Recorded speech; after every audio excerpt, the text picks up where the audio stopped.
Hey, how you doing? This is Adam Post, publisher of more than 1,000 comic books, and I've been covering Marvel and Disney very closely these last few months. Marvel is in some trouble here. I'm surprised to see this article in The Hollywood Reporter that's generally very supportive of Disney, Bob Iger, what the changes have been to Marvel over the last few years.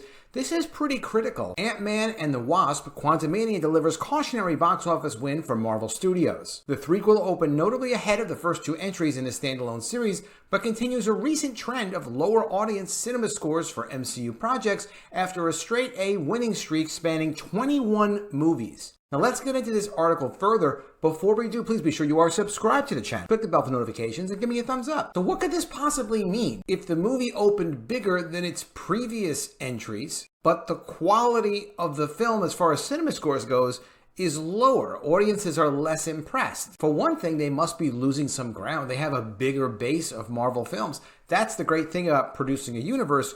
You produce so much content branded under one major brand, in this case Marvel.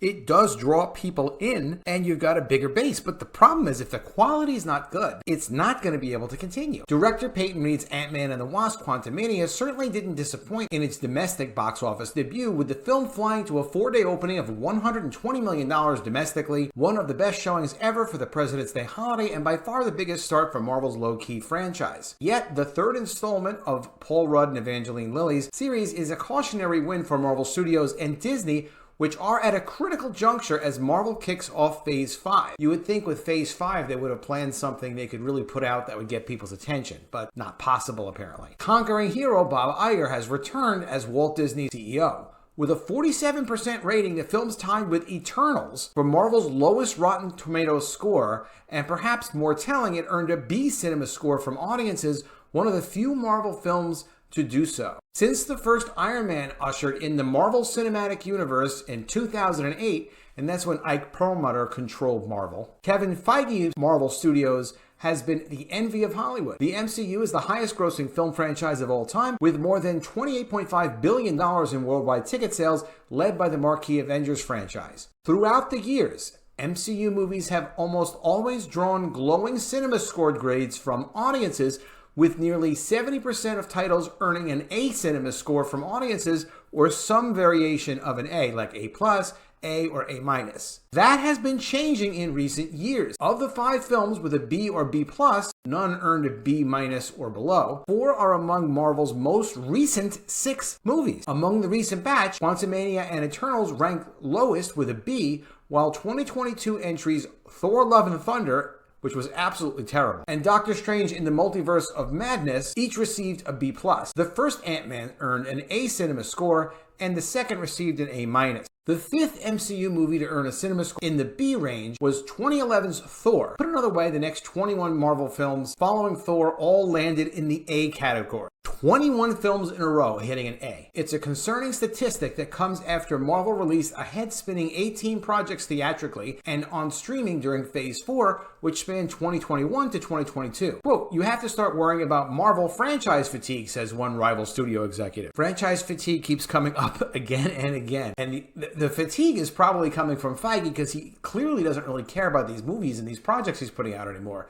He just throws these projects, it seems like, to whomever. Whatever comes out of the projects comes out of the projects. It's almost as if the way the projects do not affect his reputation or how much money he makes. As Phase 5 begins in earnest, Marvel is taking steps to slow down its output, pushing the Marvels out of summer and into November and spreading out its TV shows. Next up is Guardians of the Galaxy Volume 3, due out May 2nd. CinemaScore is an old guard in that the Las Vegas-based company polls select theaters across the country on Friday night, but the score is still monitored carefully by Hollywood studios. PostTrack, a more recent invention, polls hundreds of cinemas across the country. Ant-Man 3 did receive solid exit scores on PostTrack, according to those with access to the data. And its audience score on Rotten Tomatoes is on par with the first 2 films, or 80%, compared with 84% for the first installment and 85% for the second. The big test will be to see how much the film drops in its second weekend. Last summer, Thor: Love and Thunder fell nearly 68% after drawing a B+ CinemaScore. ComScore box office analyst Paul Rudd-Evangeline notes that Marvel's brand still holds a lot of sway despite the many protestations about the execution of Phase 4,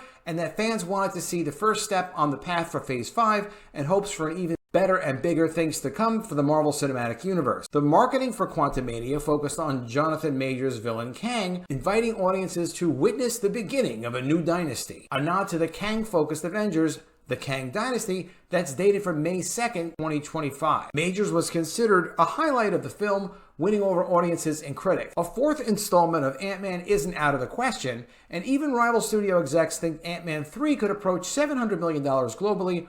One sore spot is China, where it got off to a very bad start with only $19.2 million.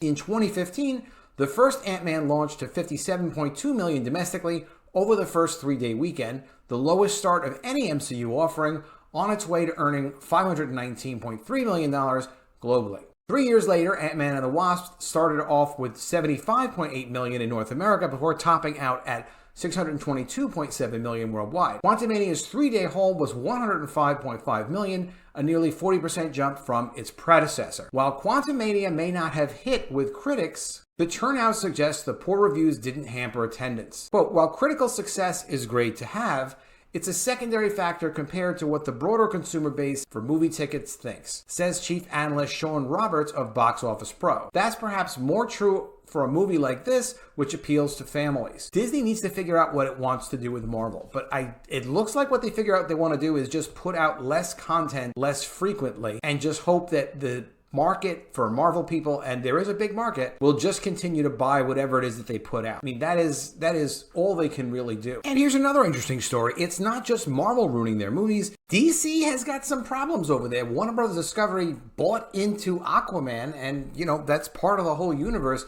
It looks like it's an Aqua bomb, at least that's what the rumor is. From Cosmic Book News, Aquaman 2 test screenings rumored a big mess. It's once again claimed that the flick is having major problems, which follows rumors from last summer. It's again rumored that Aquaman 2 is a big mess, as there are claims recent test screenings have been held which are disastrous. This isn't the first time there's been mention of problems surrounding Aquaman 2 last summer, so it said Warner Bros. CEO David Zaslav wasn't at all happy with the film. And then a few days later, the announcement about the release date getting pushed back was made publicly. Now, this was a story that was supposed to be basically Aquaman versus climate change. I mean, that's what was going around about what the story is. Now, 4 different sources are claiming that Warner Brothers held Aquaman 2 test screenings and they weren't any good. What do the Aquaman 2 test rumors say? Casey Walsh tweeted, sounds like it went through some significant plot changes. Nothing DCU related. Viewer Anon also said in a deleted tweet, quote, I'll be honest, we're half a dozen test screenings in and it's not looking great. I've consistently heard over the last half year or so that it's boring, not as good as the first, and potentially one of the worst DCEU movies. Big Screen Leaks also tweeted,